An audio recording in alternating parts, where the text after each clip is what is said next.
Assalamualaikum warahmatullahi wabarakatuh. Salam sejahtera bagi kita semuanya.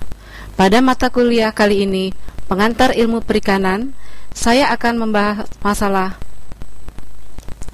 potensi, prospek, dan kendala perikanan. Pembangunan perikanan pada dasarnya dititik beratkan pada perikanan tangkap dan perikanan budidaya. Pada dekade 80-an, perikanan budidaya mulai mendapat perhatian, yaitu khususnya pada budidaya udang di tambak. Menjelang tahun 90-an, mulai dirintis usaha budidaya ikan di laut. Potensi pengembangan lahan perikanan budidaya sebesar 27.671.178 hektar yang terdiri dari lahan air tawar, payau, maupun air laut. Pada tahun 2004, lahan yang telah dimanfaatkan mencapai 1.132.000 hektar terbagi atas lahan air tawar sebesar 262.000 hektar, air payau 500.000 hektar, dan unit budidaya di air laut sebesar 370.000 unit. Disimpulkan bahwa peluang pengembangan lahan pembudidayaan ikan di Indonesia masih sangat menjanjikan. Untuk potensi, sumber daya perikanan mencakup A. Sumber daya air atau sumber daya alam, B. Sumber daya ikan, C. Sumber daya manusia selaku pelaku usaha perikanan, di mana di dalamnya adalah nelayan, pembudidaya ikan, dan pengolah hasil perikanan. Poin D adalah sumber daya buatan, yang di dalamnya adalah fasilitas perikanan dan teknologi. Akan kita uraikan satu persatu, yaitu poin A, sumber daya alam.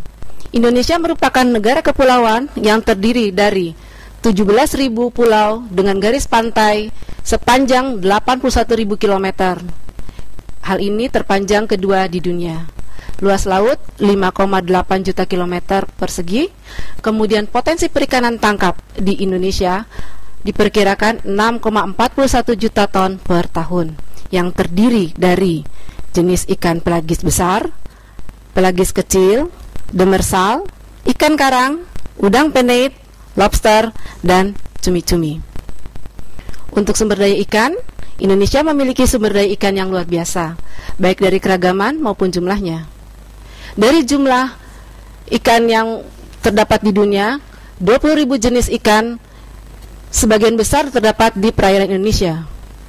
Komoditas perikanan laut yang diminati pangsa pasar adalah tuna dari jenis yellowfin, cakalang, tongkol, tenggiri, teri, ekor kuning, kembung, layang, tembang, lemuru, sarden, dan cumi-cumi.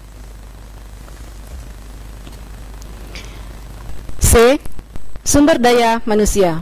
Pelaku usaha perikanan di Indonesia terdiri dari nelayan, pembudidaya ikan, pengolah hasil perikanan, dan seluruh pelaku yang terlibat dalam industri perikanan.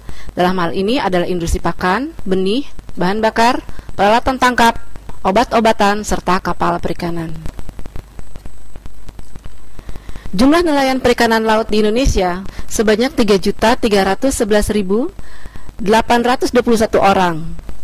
Sedangkan jumlah nelayan dari perairan umum sebanyak 545.786 orang, hingga total berjumlah 3.857.607 orang. Jumlah pembudidaya di Indonesia mencapai 2.270.164 orang, dengan catatan bahwa sebagian besar nelayan terbanyak berdomisili di Jawa Timur menurut BPS 2003. Sedangkan jumlah pembudidaya terbanyak berdomisili di Jawa Barat menurut BPS 2002. Sumber daya buatan mencakup fasilitas perikanan dan teknologi di bidang perikanan.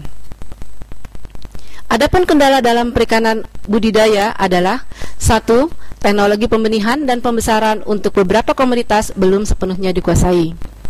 Kedua, jaringan irigasi teknis untuk pembudidayaan tambak masih belum merata. Ketiga, mutu sarana produksi dan produktivitas usaha budidaya masih relatif rendah. Keempat, pengelolaan kesehatan ikan dan lingkungan belum terintegrasi. Kelima, lemahnya kelembagaan kelompok pembudidaya itu sendiri. Adapun kendala perikanan tangkap, tadi kita sudah bahas perikanan budidaya, sekarang adalah perikanan tangkap, meliputi 1, alat tangkap dan perahu yang digunakan masih berskala kecil. Yang berskala besar masih sangat sedikit jumlahnya. Kemudian penanggulangan pencurian ikan di wilayah set EEI belum terkoordinasi dan berkelanjutan.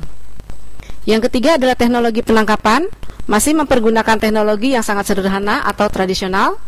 Keempat, stabilitas harga pada saat musim dan tidak musim ikan masih belum bisa stabil.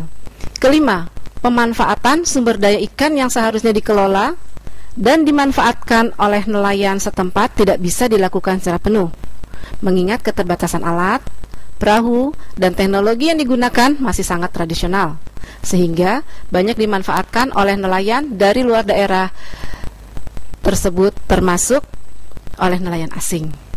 Keenam, teknologi penanganan hasil perikanan yang masih rendah dan tidak ramah lingkungan. Sedangkan poin ketujuh adalah pemanfaatan sumber daya masih banyak yang belum menggunakan teknologi ramah lingkungan. Kedelapan, kualitas sumber daya manusia masih rendah. Kesembilan, informasi dan data-data perikanan di Indonesia selama ini masih belum dikelola dengan baik. Kesepuluh, pasar produk perikanan semakin hari semakin ketat. Yang ke-11 adalah sarana dan prasarana. Untuk melakukan kegiatan usaha di bidang perikanan, ada yang di Indonesia, baik kualitas maupun kuantitasnya masih jauh dari yang diharapkan. Sekian pertemuan kali ini. Terima kasih, selamat belajar, semoga sukses. Wassalamualaikum warahmatullahi wabarakatuh.